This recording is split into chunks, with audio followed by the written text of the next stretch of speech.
Okay, Impact was taped on the road in Huntsville this week.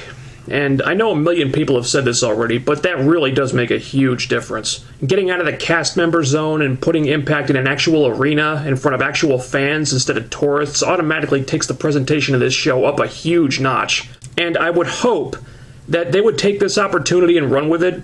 You know, really put their best foot forward and pull out all the stops now that they're actually in front of paying customers who bought tickets for a change.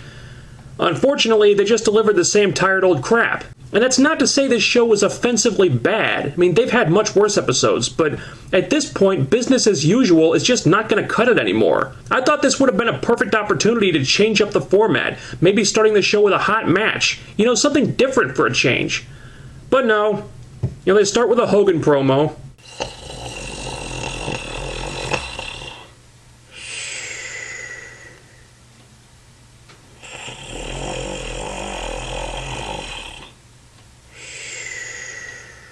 He brings out Angle and Sting so they can hype up a match that every single person watching knows is going to be completely underwhelming. I did like how they tried to explain why Hogan is locked into this stipulation of having to wrestle Sting in a match if Sting beats Flair. You know, the network wants him to do it, so he has to do it. Okay, at least that's some kind of explanation. Thank you. But this whole network angle is getting kind of ridiculous now. I mean, you might as well just call it Deus Ex Machina, because that's pretty much what it's become. Every time they need to get around a certain plot hole or justify something that makes no sense, they just say, the network! The network!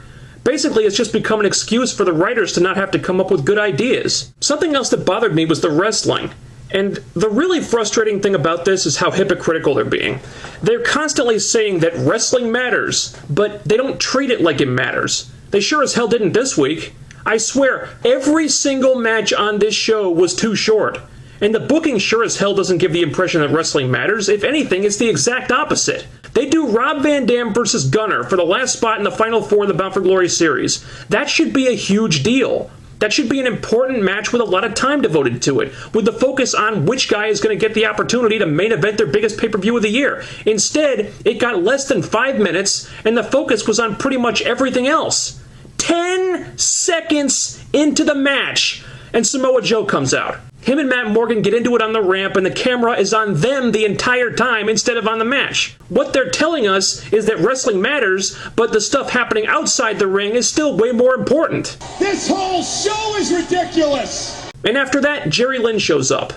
Van Dam sends him away, and then he shows up again! That's 3 separate things taking the focus away from where it should be. Even though he won the match and got the spot in the Final Four, Gunner has essentially ceased to exist by this point. You want Jerry Lynn to interfere? Have him show up once, not twice. You want to do a Joe Morgan brawl? Have Morgan criticize Joe while he's on commentary, then have Joe confront him in a separate segment and do the fight then. What happens in the ring has to be important enough to stand on its own, but Russo's booking has never been executed with that kind of mindset. The way Russo books, the storylines are usually overemphasized to the point where the wrestling becomes largely inconsequential, and nothing has changed. This whole show violates everything about my journalistic integrity.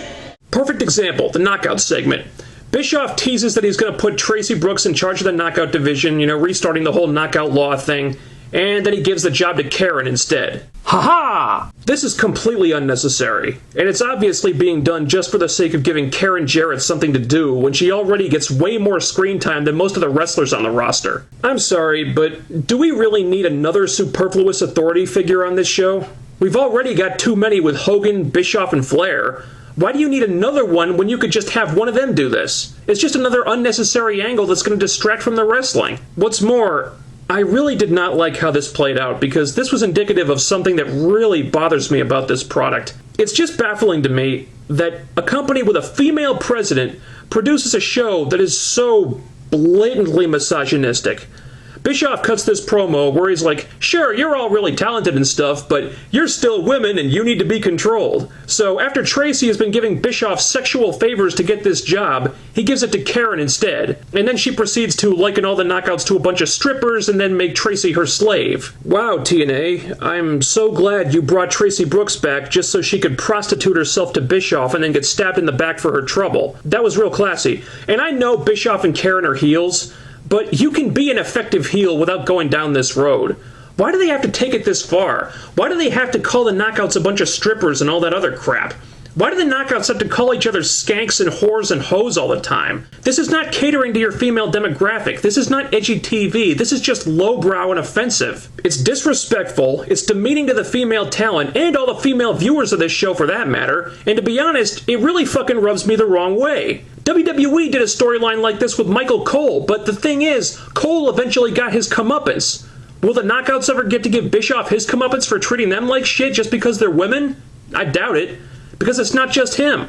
Like I said, they're all being derogatory to each other now too these days. For the life of me, I don't understand how or why Dixie Carter, a woman who seems to take so much pride in the female talent being represented properly, would sign off on stuff like this.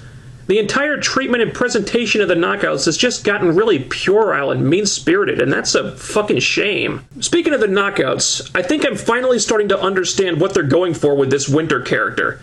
Basically, what they did was they took a whole bunch of direct-to-video sci-fi B-movie tropes, mashed them all together, and that's where Winter comes from. And if you think I'm way off base with this, I don't think so.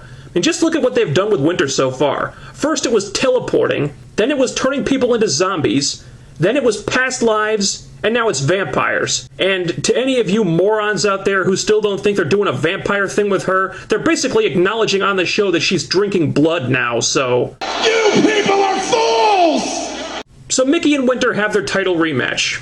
It was pretty decent, even though it was overbooked all to hell. Then Mickey went over and won the title back. What the fuck? I have no idea what this was supposed to accomplish.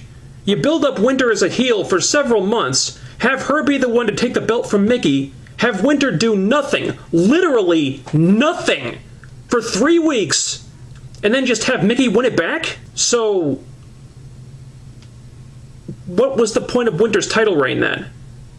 If you had no plan to do anything whatsoever with her as the champion, then why even do a title change in the first place? Especially when Bound for Glory is right around the corner. It just seems like a really counterproductive time to play hot potato with the belt. Even more so when you consider that Mickey's probably going to lose it again in October anyway. And God help us all if that Mickey Velvet Sky title match actually does happen now. Alright, enough about the knockouts already.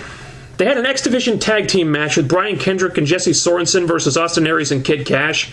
It could have used more time, but this was my favorite match of the night, just because it told a story without any stupid overbooking, and it actually had a clean finish. The match was good, you know, I continue to be impressed with Jesse Sorensen. He's got a lot of athleticism, and he got the crowd behind him here. The next step would be to see if he's got any mic skills, but Sorensen looks like a solid investment so far. Matt Morgan called out Samoa Joe and they got into a brawl, which resulted in Morgan getting kicked in the balls for the second time.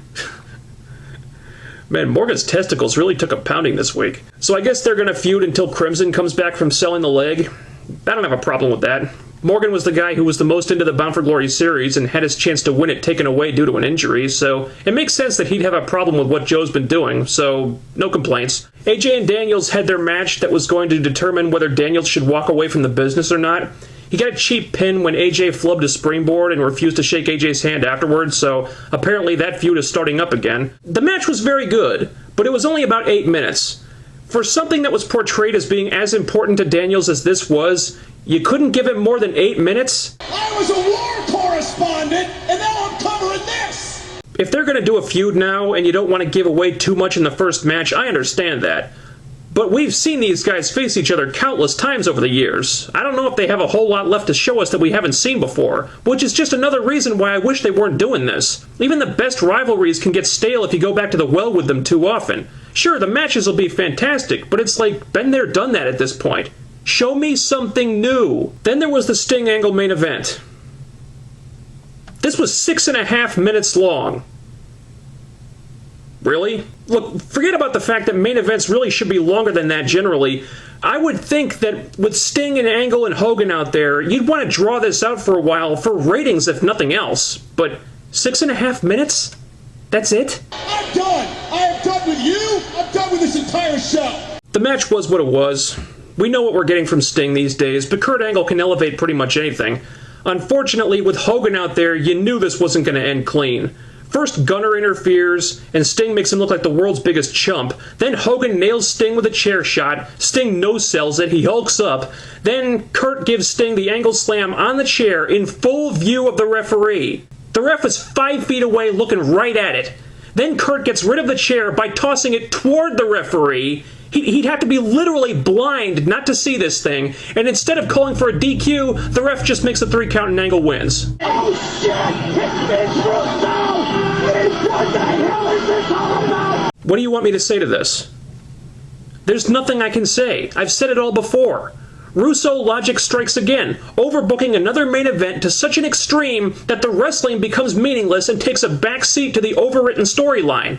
You know, because wrestling matters. Oh, what a bunch of bull. Then Sting ran down the ramp and took out the NWO with a baseball bat. Oops. I mean, Ken Anderson took out Immortal with a baseball bat. Yeah, big difference there. And that was the Huntsville Impact. Pretty hard to see this as much more than a missed opportunity. They so rarely get the chance to take the show on the road, I would think they'd want to go that extra mile and give the fans something special here. But instead, they just did what they always do. Same old shit, different venue, basically. Yes, an actual arena does make the show look immeasurably better, but that's only going to do so much, and it won't disguise the fact that the writing and the booking are still what they are. And look at the ratings! The ratings actually went down from last week. Get a clue, TNA! You've got a couple more tapings on the road coming up. Do yourselves a favor and put more effort into it next time.